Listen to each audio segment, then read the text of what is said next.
കഴിഞ്ഞ വീഡിയോയിൽ പുതിയ CBSE 9th സിലബസിനെ പറ്റി നമ്മൾ പറഞ്ഞായിരുന്നു. ഇന്ന് നമ്മൾ നോക്കാൻ പോകുന്നത് ഈ ന്യൂ 9th CBSE മാത്സിലെ ടോപ്പിക്കുകളാണ്.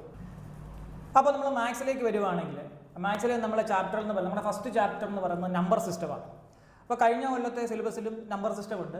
നമുക്കിവിടെ അഡീഷണൽ ആയിട്ടുള്ള ടോപ്പിക്കുകളാണ് ഞാൻ എഴുതിയിരിക്കുന്നത്. അതിലൊന്നെന്ന് പറയുന്നത് proof of root 2 and root 3 അതായത് ഇറാഷണൽ നമ്പറിൻ്റെ പ്രൂഫ് നമ്മൾ കണ്ടുപിടിക്കുക അല്ലെങ്കിൽ പ്രൂവ് ചെയ്യുക അല്ലെങ്കിൽ പ്രൂഫ് നമ്മൾ എഴുതണം. അതെന്ന് പറയുന്നത് നമ്മൾ 10th അതായത് ഇക്കൊല്ലം 10th പഠിക്കുന്നവർക്കുള്ള ഈ പറയുന്ന ഒരു ഭാഗമാണ് നിങ്ങൾക്ക് 9th വന്നിരിക്കുന്നത്. അതുപോലെ സ്ക്വയർ റൂട്ട് സ്പൈറൽ എന്ന് പറയുന്ന ഒരു കൺസെപ്റ്റും കൂടെ ഉണ്ട്. ഇനി അടുത്തൊരു ചാപ്റ്റർ നോക്കുകയാണെങ്കിൽ പോളിനോമിയൽസ് എന്ന് പറയും. പോളിനോമിയൽസിനകത്ത് അഡീഷണൽ ആയിട്ട് വന്നിരിക്കുന്നത് പോളിനോമിയലിൻ്റെ ഗ്രാഫ് വന്നിട്ടുണ്ട്. ആ ഗ്രാഫ് എന്ന് പറയുന്നത് നമുക്ക് പാരാബോള അപ്വേർഡ് ഡൗൺവേർഡ് പാരാബോള ഉണ്ട്. അതുപോലെ തന്നെ +1 ഒരു ഭാഗമായിട്ടുള്ള slope and y intercept of a line എന്ന് പറയുന്ന ഒരു ഭാഗവും കൂടെ ഈ വർഷത്തെ 9th ഇൻക്ലൂഡ് ആയിട്ടുണ്ട്. ഇനി അടുത്ത ഒരു ചാപ്റ്റർ എന്ന് പറയുന്നതാണ് എൻറ്റയർലി ഒരു ന്യൂ ചാപ്റ്ററാണ്. അതാണ് സീക്വൻസ് ആൻഡ് സീരീസ് എന്ന് പറയും. അപ്പോൾ ഈ ചാപ്റ്റർ ഇതുവരെ നമുക്ക് 9th ഈ വർഷം തൊട്ട് അവർ ഇൻക്ലൂഡ് ചെയ്തിരിക്കുകയാണ്. ഇതിനകത്ത് സാധാരണഗതിയിലുള്ളത് AP അരിത്തമെറ്റിക് പ്രോഗ്രഷൻ, അതുപോലെ ജോമെട്രിക് പ്രോഗ്രഷൻ, അതിൻ്റെ ആപ്ലിക്കേഷൻസ്, ഈ ഭാഗങ്ങളാണ് ഈ ചാപ്റ്റർ വരുന്നത്. അതുപോലെ തന്നെ ഇതിൻ്റെ ഈ പറയുന്നത് പോലെ ഈ ചാപ്റ്ററിനകത്ത് തന്നെ നമ്മളൊരു പസിൽ കൊടുത്തിട്ടുണ്ട്, ഹനോയി പസിൽ എന്ന് പറയും. അപ്പോൾ എന്താണ് ഈ പസിൽ എന്ന് പറയുന്നത്? അപ്പോൾ ആദ്യമായിട്ടാണ് ഇപ്പോൾ ഒരു പസിൽ എന്ന് പറയുന്ന ഒരു കൺസെപ്റ്റ് ഈ പറയുന്ന CBSEക്കകത്ത് വരുന്നത്. അപ്പോൾ ഈ പസിൽ എവിടെയാണ് കൂടുതലും ചോദിക്കുക എന്ന് ചോദിച്ചാൽ നിങ്ങളുടെ കേസ് ബേസ്ഡ് ക്വസ്റ്റ്യൻസ് ആയിരിക്കും പസിൽ ചോദിക്കുക. ഈ പസിൽ ഉണ്ടെങ്കിൽ ഗുണം എന്ന് ചോദിച്ചാൽ പസിൽ നിങ്ങൾ ഭാവിയിൽ കോമ്പറ്റേറ്റീവ് എക്സാം ഒക്കെ എഴുതുമ്പോൾ അതിനകത്തല്ലേ ഈ മാത്സിൻ്റെ പസിൽ വരും. അപ്പോൾ നിങ്ങൾക്ക് ഈ കോമ്പറ്റേറ്റീവ് എക്സാം ഇപ്പോൾ തന്നെ ക്ലിയർ ആക്കുക അല്ലെങ്കിൽ നിങ്ങൾ ഭാവിയിൽ എളുപ്പമാക്കാൻ വേണ്ടിയിട്ടാണ് എന്ത് ചെയ്യുന്നത് ഈ പറയുന്ന പസിലുകൾ ഇൻക്ലൂഡ് ചെയ്തിരിക്കുന്നത്. അതുപോലെ തന്നെ ഈ ചാപ്റ്ററിനകത്ത് നമുക്കറിയാം ഈ പറയുന്ന പോലെ സീരീസിനകത്ത് സം ഓഫ് ഇൻഫൈനൈറ്റ് സീരീസ് എന്നൊക്കെ പറയും. അത് A/1 - R എന്ന് പറഞ്ഞൊരു ഇക്വേഷൻ ഒക്കെ ഉണ്ട്. അതുപോലെ ഫിബിനോച്ചി സീരീസ്, ഇതൊക്കെ നിങ്ങൾ ഇപ്പോൾ ഒരു CSAT പരീക്ഷ, നിങ്ങൾ സിവിൽ സർവീസിൻ്റെ ആപ്റ്റ്യൂഡ് ടെസ്റ്റ് അല്ലെങ്കിൽ മറ്റേതെങ്കിലും കോമ്പറ്റേറ്റീവ് എക്സാം ഒക്കെ എഴുതുകയാണെങ്കിൽ നിങ്ങൾ കാണും. അപ്പോൾ ആ ഭാഗങ്ങളെല്ലാം ഈ പറയുന്ന പോലെ ഒരു പുതിയ ചാപ്റ്ററായിട്ട് ഇൻക്ലൂഡ് ചെയ്തിട്ടുണ്ട്.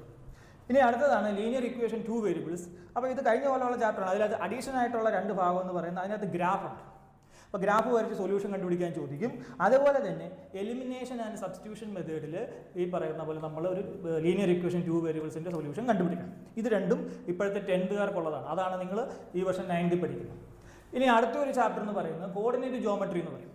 അപ്പോൾ ഈ കോർഡിനേറ്റ് ജോമെട്രി കഴിഞ്ഞ കൊല്ലത്തേക്കാൾ അഡീഷണൽ ആയിട്ടുള്ളത് ഡിസ്റ്റൻസ് ഫോർമുല. ഇപ്പോൾ രണ്ട് പോയിന്റ്സ് എന്നിട്ട് അവിടുത്തെ ഡിസ്റ്റൻസ് കണ്ടുപിടിക്കാൻ ചോദിക്കും. അപ്പോൾ ആ ഇക്വേഷൻ, അതുപോലെ സെക്ഷൻ ഫോർമുല എന്ന് പറഞ്ഞിട്ട് ഇത് രണ്ടും ഈ വർഷം 10th പഠിക്കാനുള്ളതാണ്. അതും നിങ്ങൾക്ക് ഈ പറഞ്ഞ പോലെ 9th ആഡ് ചെയ്തിട്ടുണ്ട്. പിന്നെ അടുത്തതാണ് ലൈൻസ് ആൻഡ് ആംഗിൾസ്, നേരത്തെ ഉണ്ട്. അതുപോലെ ട്രയാങ്കിൾസ്, സർക്കിൾസ്, യൂക്ലിഡ് ജോമെട്രി, ഇതെല്ലാം കഴിഞ്ഞ കൊല്ലത്തെ അതുപോലെ തന്നെയാണ്. അപ്പോൾ വലിയ മാറ്റങ്ങളൊന്നുമില്ല. കഴിഞ്ഞ കൊല്ലത്തെ പോർഷൻസ് എല്ലാം അതുപോലെ തന്നെ ആഡ് ചെയ്യുകയാണ്. അടുത്തത് മെൻസുറേഷൻ. നിങ്ങൾക്ക് 2 ചാപ്റ്ററായിട്ടാണ് കൊടുത്തിരിക്കുന്നത്. അതിലൊന്ന് അഡീഷണൽ ആയിട്ടുള്ള കാര്യം നമ്മൾ പറയുന്നത്, ഒന്ന് ഏരിയ റിലേറ്റഡ് ടു സർക്കിൾസ് എന്ന് പറയും. അത് ഈ വർഷം 10th പഠിക്കാനുള്ളതാണ്. അതും നിങ്ങൾക്ക് ഈ പറയുന്ന 9th വന്നിട്ടുണ്ട്.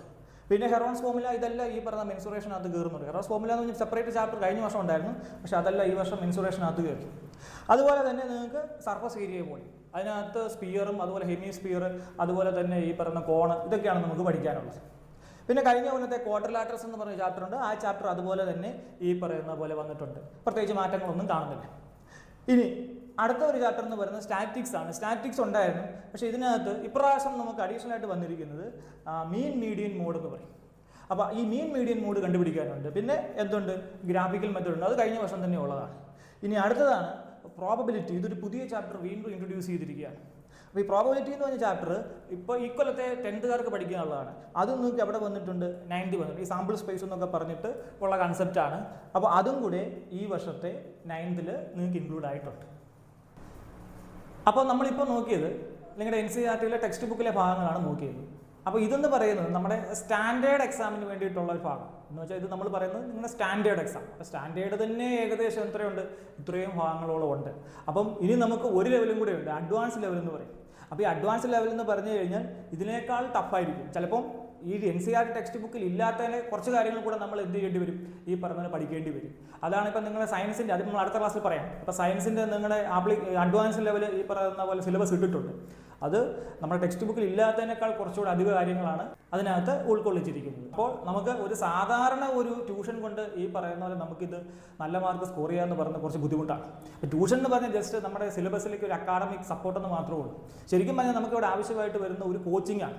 കാരണം നമ്മൾ ഒരുപാട് ആപ്ലിക്കേഷൻ ലെവൽ ക്വസ്റ്റ്യൻസും അതുപോലെ തന്നെ ഈ പറയുന്ന കോമ്പിറ്റൻസി ബേസ്ഡ് ആയിട്ടുള്ള ക്വസ്റ്റ്യൻസും മോക്ക് ടെസ്റ്റും എല്ലാം കൂടെ ചെയ്ത് ഒരു കോച്ചിങ് ആണ് നമുക്ക് സത്യത്തിൽ ആവശ്യമായിട്ട് വരുന്നത്.